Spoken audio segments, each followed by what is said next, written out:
Banji Okunomo, thank you very much for joining us on TVC Breakfast. So, from your assessment, how would you rate INEC and its level of preparedness for the election?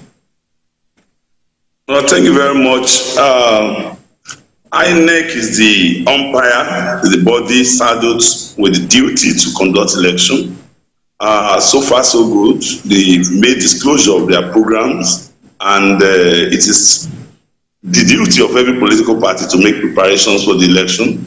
The preliminaries have been done, and the parties are complying with necessary processes that ought to be done. The nomination of candidates has been done, primaries have been conducted, and candidates emerged, and the campaigns have been gone, and everybody is working towards ensuring that the candidacy of the popularity of his candidates and the acceptability of the candidates is spread across everywhere, so that the election will become a victory for the political party. On our part, as a party, APC, we are doing everything. We are acting within the confines of the law. The INEC has, opened the ground for campaigns, and we have commenced our campaigns. You all know that flag off have been done by our party in the three senatorial districts of Ondo State. The one for the central already done, that of the north already done, and that of the south already done. And all these are what are required. And again, also, Mr. Governor Lokia that has begun the tour of the local governments that we are doing. We know, and we know that what we are supposed to do is for us to do the needful. We are not going to say, oh, because we are the incumbent or we are the one in power, that we are not going to do all of this. So far, so good. We are comfortable with the processes, and we are complying with the processes as required by law. The opposition party, the PDP, is calling for a change of the resident electoral commissioner in that particular state, that is Ondo State. What's your reaction, or what's the reaction of your political party concerning this development? First and foremost, I consider it laughable for an exercise that has not begun. I mean, the election has not commenced, and the political party is calling for the change of one of the officials of the umpire. Where do they expect the umpire, the person to be appointed? The woman they are alleging that is an indigene of Ondo State, the INEC has come out to say that the woman is not from Ondo State. So these are issues of fact. They should have come up with a fact to say, oh, the person is not from Ondo State. And in any case, what is the nexus of that with the preparation for the election? Even if they have brought anybody anywhere, what will have been the difference? If the person is also from Ondo State, what will have been the difference? What is important here is that there is a body that the law empowers to conduct the election, which is INEC. INEC is not about an individual. And the individual they are alleging is from Ondo State. It's not from Ondo State. So, to me, I believe that it's an act of fidgeting, it's an act of showing fears, or openly accepting defeat technically, because I do not see the PDP as preparing for this election. They are not preparing for this election. They are only, castigating, criticizing, raising issues. Mr. Okunomo, are you saying that the opposition, People's Democratic Party, don't have the right to reel out or give out their grievances concerning what they have raised? Is that what you're saying? No, when you have a right to express your grievances, but you have to show the basis for your grievances. When you raise an allegation, in law they will say that you and he who alleges must prove. You have come to tell the whole world that the woman who is the resident electoral commissioner for Ondo State is an indigene of Ondo State.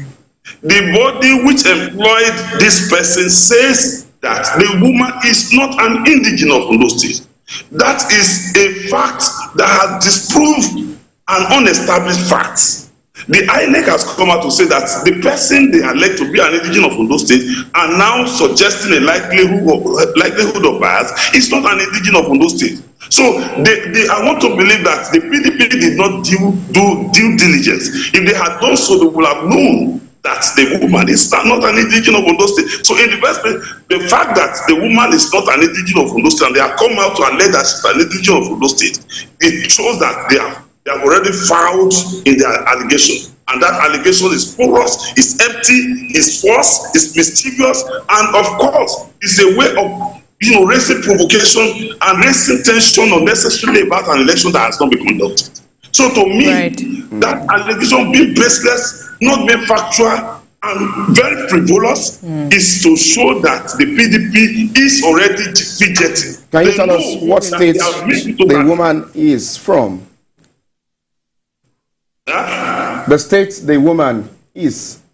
I don't know the state the woman is. You said she's not from Ondo State. Yes, I'm banking on the statement issued in rebuttal by the INEC. The INEC says the woman is not from Ondo State. All right. She is their employee. All right. And where the woman comes from. The PDP alleges that the woman is from Ondo State. All they need to do is to show it to the whole world how the woman is an indigenous of Ondo State. Having not done so and raising allegation, that allegation is baseless. It's watery, and it must be discarded into the dustbin of history.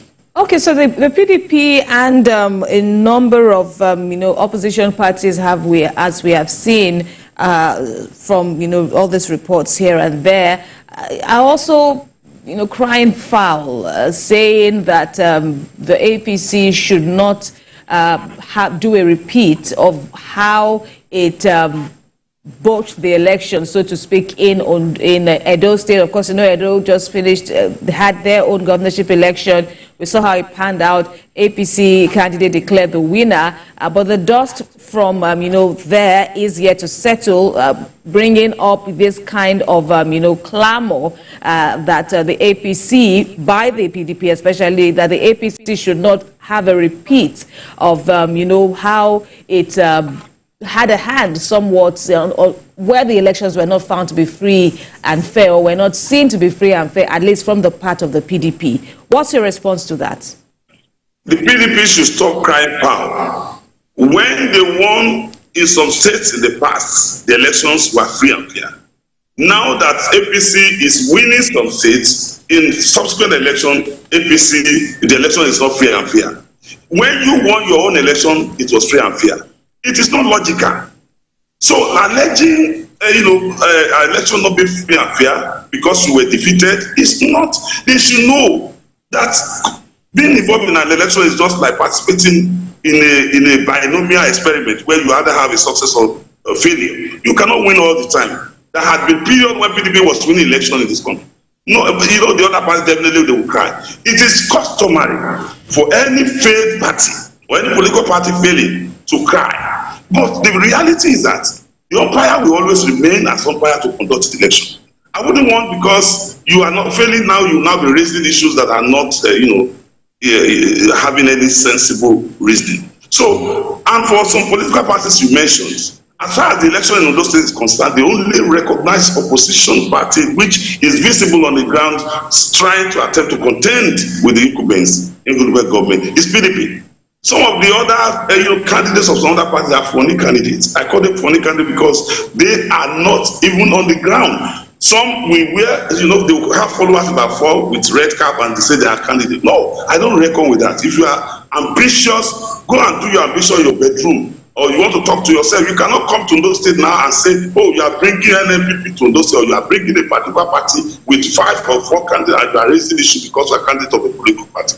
As far as this election is concerned, me, Banji Okunomo, I do not reckon with this other political party because they are not physically on the ground. The only party that is physically on the ground is PDP, and the PDP is already battered to a reduced, ridiculous number, because what has happened in recent time has been a depletion of their ranks. Of course, you know that I was once a PDP member. I was publicity secretary of the party. I left the party because I saw that the party was not serious to win any election in this country again.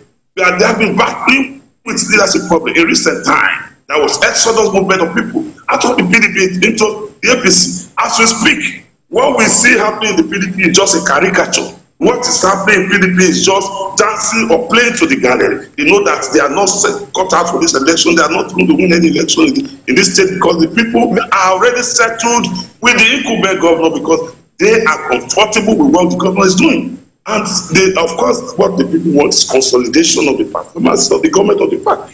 And of course, the government.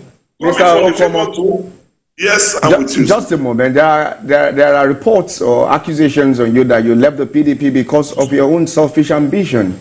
You react on that, but what exactly is your party doing at the moment, the APC, on the sensitization of residents of Ondo State and the collection of the ongoing PVCs? There are two questions there for you. You said the first question has to do with why I left the PDP. I left PDP for my personal ambition. You and me know that there's nothing to share in zero. Why? What is this? What are we celebrating in zero all the time? We missed it out the other time when we feeded the candidate from the wrong zone. And I told the then governor that the governor, this calculation was wrong. You should have presented candidate or supported candidate from the appropriate zone. And that's led to the monumental failure of the party at that time. And since that time, the party will move from one problem to another problem. The most recent one which they did was missing it out even at the primary, projecting a candidate who doesn't have the political clout to be the governor of Ondo State. The people of Ondo State will have a proud race. We are so concerned about the quality of person that want to administer our affair. So if anybody has told you Banji left by party because of his personal ambition, one of my personal ambition is also in consonance with the ideology of every political party is to gain political power, to be in power. If you are in a political party where some people have held the party by the jugular and they are not prepared to win election, all what they continue to do is to grandstand. That is what is happening in PDP, and that is the debacle of that party, even at the national level up to this time, and they have refused to learn their lesson. An individual will continue to lord himself on the people and see he's a demigod. And then let's quickly address Emmanuel's other question about your own level, your party's level of awareness for residents to have their PVCs picked up. We have taken it upon ourselves as a responsibility, as a duty of a political party to sensitize the electorate. We have told our people to go to the respective destinations where these PVCs are collected. Of course, those whose PVCs are ready now wait for registration, and they also know that it is their own obligation and duty to go and ensure that they collect their PVCs. INEC came out and said that these PVCs are ready. We have been telling our people to go and collect their PVC so that they will be able to exercise their franchise. Okay, but we still want to ask you questions, but however, we don't have much time. But I'll kindly respond to this. So you've spoken about crisis in the PDP, but isn't there a crisis in the APC? We understand, or from what we are seeing, the dust from the primary election is also yet to settle. We here respond to that, key candidates that ran at that primary election are yet to publicly endorse the candidature of Lucky Aiyedatiwa. Yes, in APC there has been stability, there has been amity, there has been calmness in the party because the governor is a level-headed person, is somebody who is not a troublemaker. The governor has devised a lot of mechanisms to put the party together. You will see that not a single one among the persons that contested in APC had left the party for another party. But those that contested, especially the serious contenders in PDP, they are currently in APC. For example, Honorable Kolade happens to be my friend. He had left the PDP for APC. He's currently one of those of the persons conversing for this government. So when you want to talk about whether the effect of the primary has affected APC in any way, it has not in any way. The APC has gained monumentally from the woes that befell PDP immediately after the primary. And that is the PDP is in a pitiable, non-rescuable condition. The party cannot, in fact, the situation of the party cannot be remedied. But just a moment, we have Olubenga Edema that left the APC, now is the candidate of the NNPP. NNPP is not in Ondo State. That's a party for one state in the north. There is no NNPP in Ondo State. Okay. Well, but you know Olubenga Edema. It's just barely tied to Army candidate. All right. That's all. All right, we'll see. We'll see. So campaigns have started in earnest ahead of the election in Ondo State. We will look forward to speaking with you and other members of your team as we count down to the election in Ondo State. Thank you very much, Banji Okunomo, spokesperson, Ondo APC Governorship Campaign Council. Many thanks. Again, you're watching TVC Breakfast Saturdays. Time now.